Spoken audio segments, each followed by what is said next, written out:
FRC Media, Bristol Community College, or the City of Fall River.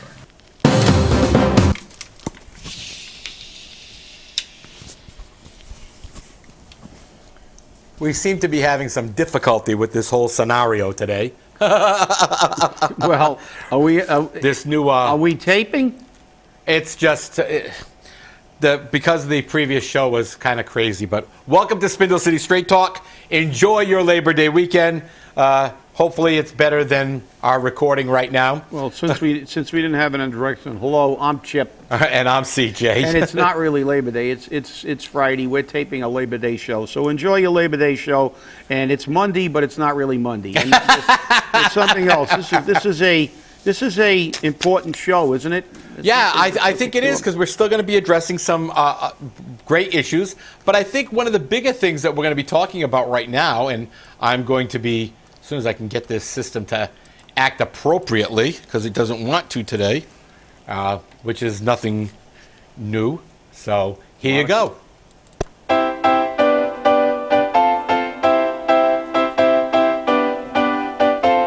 Yes, ladies and gentlemen, this is the 100th show for 2016. Wow. Show 100.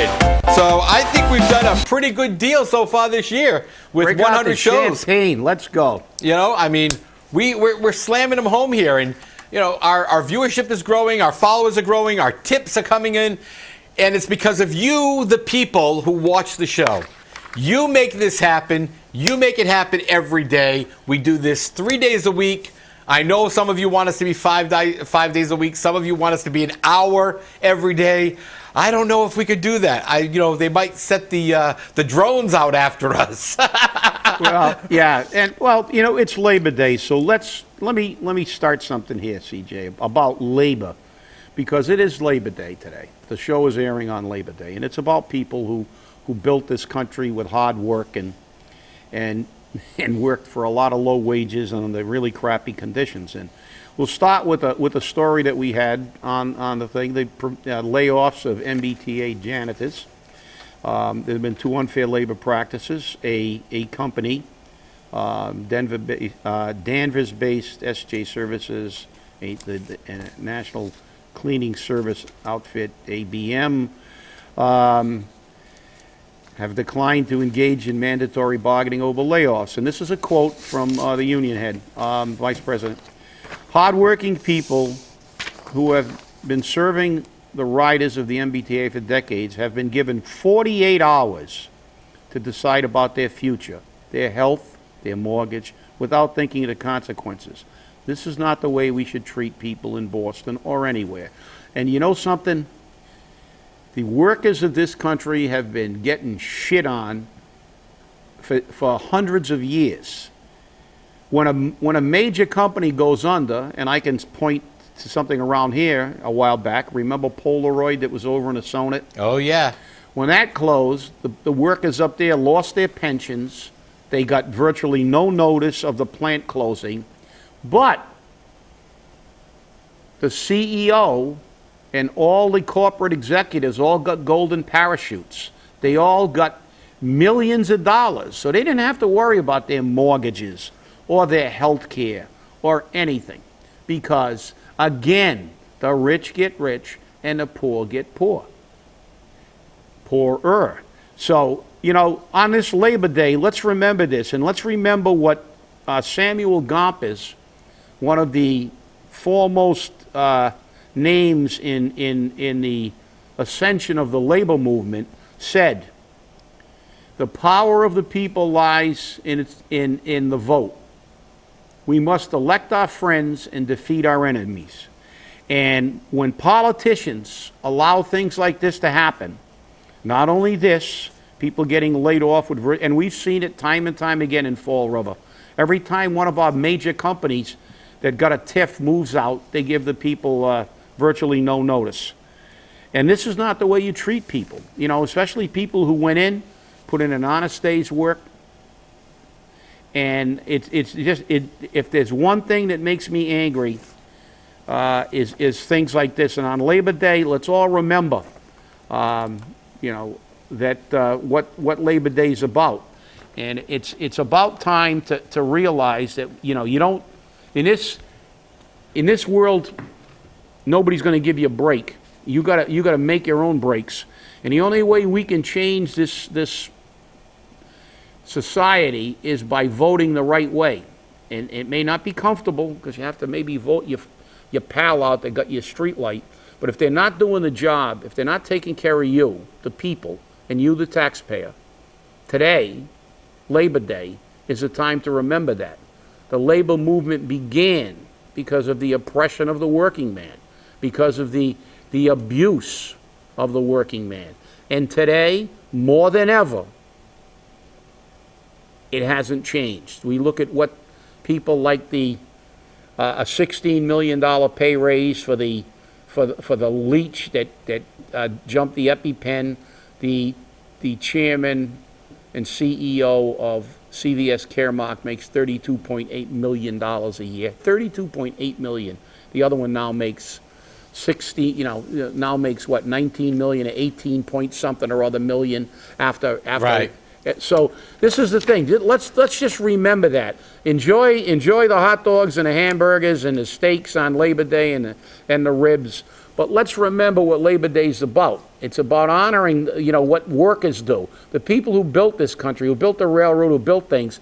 But let's look at their lot. Has it improved since the 1800s when they were building the transcontinental railroads and railroad spurs, and with what? With immigrant labor from the East Coast, the Irish who weren't allowed in the bar rooms, who said no dogs or Irishmen allowed. They brought them over to work on a railroad. And the Chinese building it from the West Coast, coming over this way. And they weren't allowed anywhere either.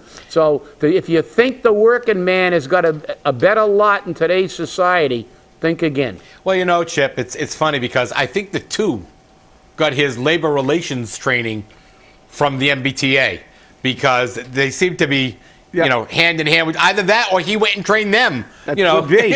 He could be a consultant. Yeah, he could be a consultant. Maybe he's making some money that way. You know, he's never had a real job before the city council thing, and that wasn't even a real job.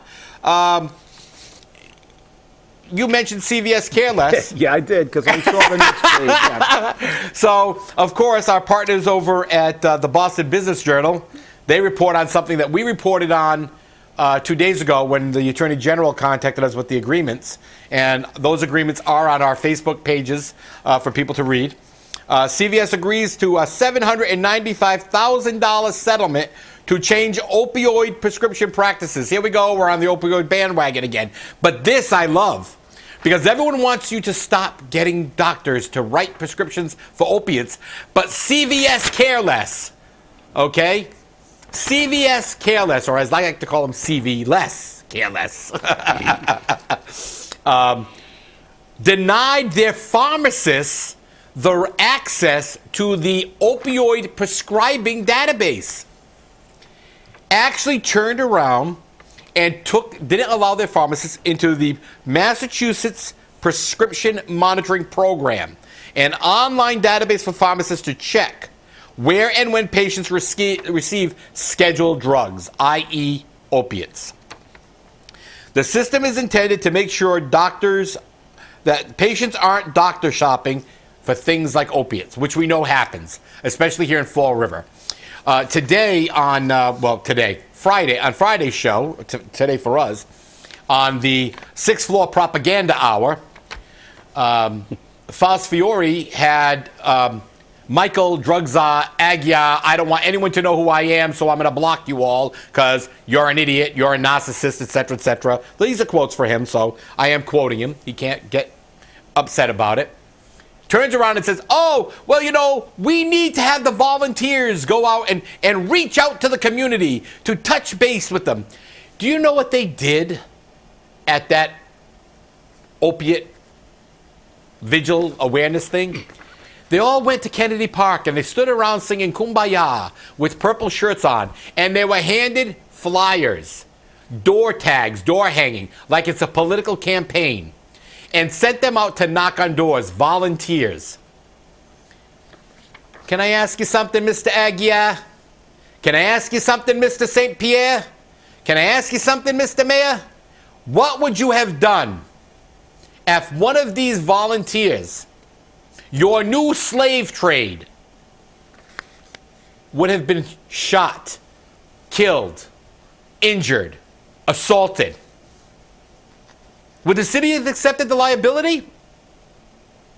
You know, volunteerism is a wonderful thing, and it shows your loyalty, your pride, your great deal of compassion for Fall River, for the community. You clean the streets, you go out doing outreach for heroin addicts, you're helping people.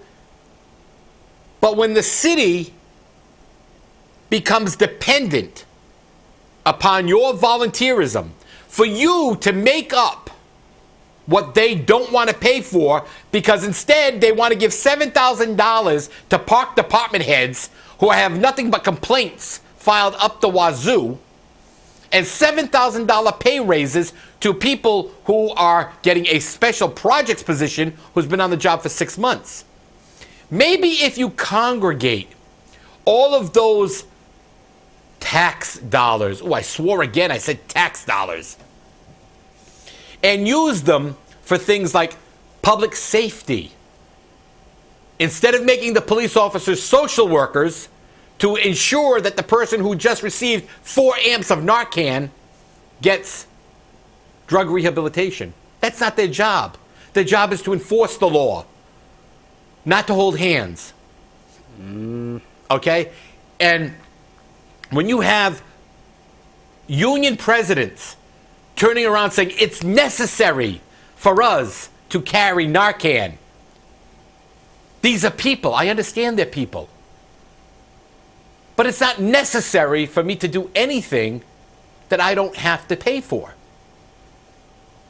If I had to pay for it, nobody pays for insulin, nobody pays for chemotherapy, nobody pays for anticonvulsive medications. But the city will have you pay for opiate addictions when that was a choice they made. And don't say it's not compassion, because it is compassion. Because when one of those individuals steps up and says, I want to quit, I want help, and they go and they attempt to do it, I'm all for getting them the help they need. But don't mandate me, don't mandate our police force, don't mandate our fire department, our EMS personnel, or our volunteers in this city to go out and grab them by the neck and drag them to Stanley Street. We're now going to pay for these volunteers to get the same certification that Michael, the drug czar Agia, has as a drug counselor, which is a useless, absolutely useless designation, certification. All that designation was created for was so that the detox facilities could bill more money. Because degrees, certificates, certifications all equate to higher reimbursement. That higher reimbursement comes out of you, the tax dollars, pockets. Comes from you. Doesn't come from, Joe Schmo who's in the detox facility, who's probably collecting welfare, food stamps, Social Security, disability. It's coming from you, the person who works a 40-hour, 50-hour, 60-hour a week job, paying property taxes, paying your income tax, paying the state, the DOR, for them to take it. Do you know what the biggest percent of the Massachusetts budget is? The biggest percent of the Massachusetts budget is healthcare. Healthcare across the board, whether it be Mass Health, whether it be state insurance for state employees, it's healthcare. So we need a way to rein in that. And people have crucified me for talking about Darwinism.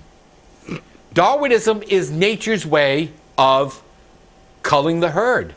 And that's a very, direct and very maybe negative statement to make. But in Darwinism, only the strongest survive. And I don't want to hear, well, he was abused and he had problems at home and his wife killed herself, or, they lost the child, or they lost their job. You know what? You develop coping skills. Sticking a needle in your arm is not a coping skill. Guess what? Skills. Chip has been to Vietnam. He had to fight a war. He had things going over his head. He wasn't shooting heroin. Guess what? I've been assaulted. I've worked in the prisons. I've been stabbed. I've been shot. Guess what? I didn't go to heroin. That is all coping skills. Well, let me just say, look, the entire society, and I'm all for helping people who want to be helped. But look, this opioid issue goes back to the 70s, and it hasn't improved. If anything, it's gotten worse. And I think one of the primary reasons it's getting worse is that we don't face reality. Nobody wants to have any inconvenience. First, I want to say kudos. I've been wanting to say this for a few days. The president of the University of Chicago came out. It's a private institution, not a public, so he had it. And he's a very liberal guy, from what I've read. Has said that the college will no longer cancel any speaker who's saying something that offends some of the students. They're not going to stop allowing debate. The fact is, he said that is part of education, listening to other sides. And this atmosphere, this environment we have of always saying that no one can be upset, no one can be offended, has created a society of people who have no coping skills. Look, let's face the fact, and CJ, I know as a nurse, you know this. There are certain people, and they have addictive personalities, there are certain people who have, under the best circumstances, regardless of what their environment is, they're not going to have really good coping skills and going to end up having problems. But we take people who could end up perfectly healthy, and I believe the way this society operates, we're responsible for most of these problems. Why? You don't prepare children in today's society to cope. You wrap them in cotton. Every time there's a problem, oh, don't say that, you'll offend them. Oh, don't say that. Oh, somebody got killed in a car crash. Let's have the counselors in, shut down a school for a week because we don't want little Johnny to be upset. Well, then little Johnny becomes an adult and he's thrown out into the cold, cruel world. And little Johnny can't deal with it. Because when he's out in the cold, cruel world and something bad happens and his boss tells him, tough shit, you don't like it, get a new job, they fall apart. They can't deal with anything. You develop coping mechanisms by coping, learning, as a parent, as an educational system. Somebody dies, you acknowledge that somebody died. It's a horrible thing. But get back to your life, because life goes on. And guess what? Learn from it. When I was in high school, and 4 guys got killed drag racing on Fish Road, we went to school the next day, and they said, oh, so-and-so got killed, Fish Road drag racing. Bell rang, we went to class. What was the moral of that story? Don't drag race on a dark road. You could be killed. Life lesson learned. And every time you learned how to cope. When I got my driver's license and asked my father to borrow the car, he said, that's my car, I worked for it. You want a car? You're old enough to work, go get a job, save your money, I'll go out and I'll get you a good car for your money. Another life lesson, that you don't get things for free. There's no entitlements. We've brought up a society of entitled children. They're entitled to get anything they want with no level of discomfort. And then we wonder why they stick needles in their arms, and then we have suicides that are rampant, and they can't deal with anything. Will it happen? Yeah, it happened. But think about it. Did it happen as often years ago? No. Did we have attention deficit disorder during when the wagons were heading west and people had to go out at daybreak and work till the sun set? They were too damn tired to have attention deficit disorder. But now everything's a disease, everything's a malady, everything requires a pill. And then we wonder why we have now a couple of generations of people who are not prepared for adulthood. Because now, look, nobody's paying my bills. If I don't have the money, I'll be living under a bridge. I have to deal with the cold, cruel fact that I don't get free police. I don't get free trash pickup. And I got to pay for it or I don't get it. Now, if I went to school and everything I never had to be inconvenienced, I probably would have a difficult time dealing with it. But, that's the whole problem. We talk about this opioid epidemic, and like you said, holding hands in a park with shirts, singing. To me, it's just a totally inane gesture. I mean, we understand it's a problem. I know people who have had people with addictions, and it's not a pretty sight. But the fact is that you have to deal with problems, and you don't deal with them by wishing them away. And we've created, I think that this society is responsible in a very large part for this epidemic, because it started 40 years ago and it's still here. So obviously we're not doing anything right. We're doing more things wrong because we're still attempting to insulate everybody in this epidemic. And now we tell them, if you OD, we'll give you Narcan, and that's what our focus is on.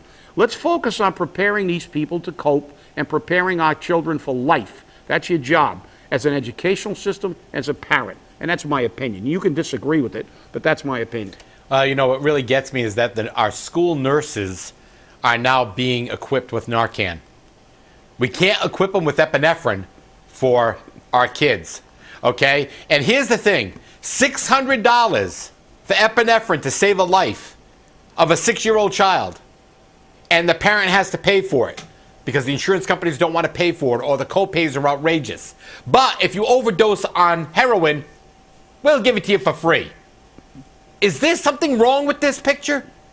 If you get something that you've got no control over, like an allergy to a bee sting, or nuts, or something else, and you have anaphylaxis, you suffer an allergic reaction, and you don't have an EpiPen, the school nurse can't give it to you because she needs a doctor's order for it. She needs the prescription with it on the label. So they have to call EMS, which you could be dead by then. But if you go into the school nurse's office stoned out of your mind with an overdose of heroin and you fall on the floor, she can save your life. So this is what our society, this is what our mayor, this is what our city council are telling you. Your children are not worth it unless they're junkies. That's the message you're sending.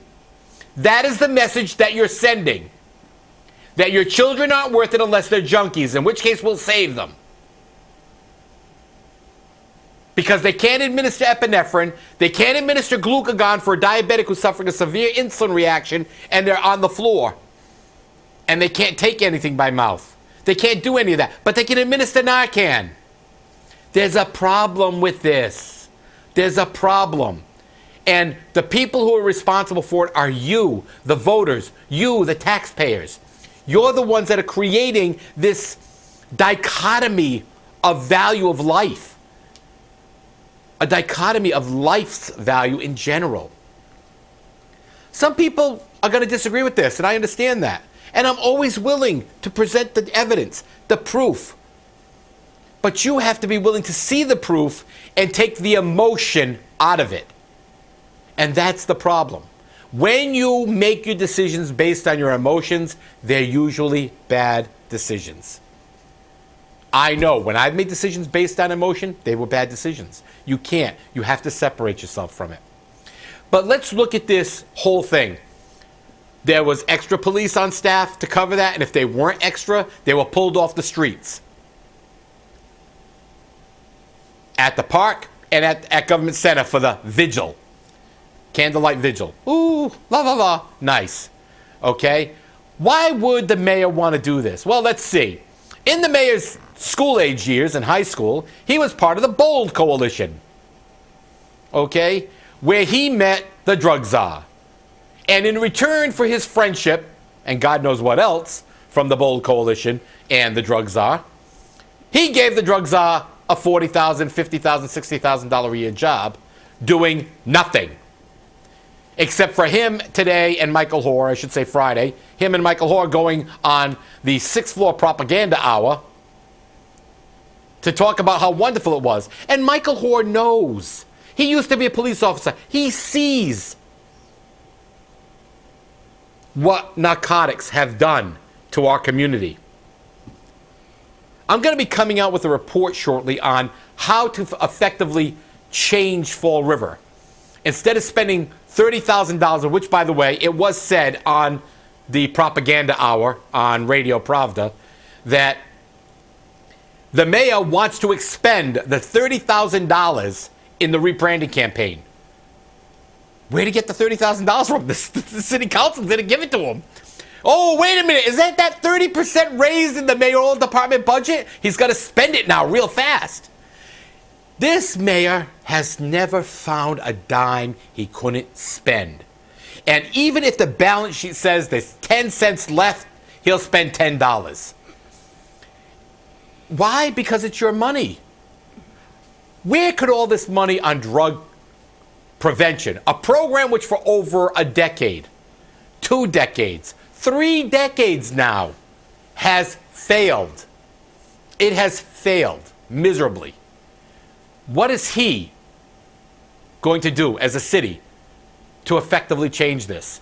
He's going to have another vigils. Look, vigils are photo ops. That's all they are. It's press. Right. And let's not try to pretend it's anything else. And I will give you a very real and personal example.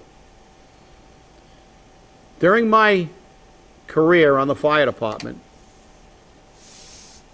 we had 5 men and members and friends of mine who died in the line of duty. One of the last, the second to the last, actually, Paul Bernard, I had coffee with the morning he died at Roma Chemical. And I was getting off duty and he was coming on duty. And every time there was a firefighter funeral, all the politicians showed up, they all marched in the processions, they all went to the churches, and they all showed their respect, which I appreciate that. But do they really care? Let me tell you something. When Frank Candeas, the first man who died in the line of duty during my tenure on the fire department, died at 555 Middle Street attempting to rescue an occupant. He died because he had a 15-minute air tank with no warning bell. And he didn't get a warning, and he ran out of air, and he couldn't make it out, and he died. And 5 other men went to the hospital, good friends of mine. And you know why? Because the city didn't want to pay the money to buy the bells. And the only reason they did is because they had to pass a state law requiring the things. So don't tell me they really care, because I don't believe it. Neither do I. Have a good Labor Day. Have a good Labor Day, and thank you, workers, for all that you've done. Really appreciate it. Have a great day. See you Wednesday.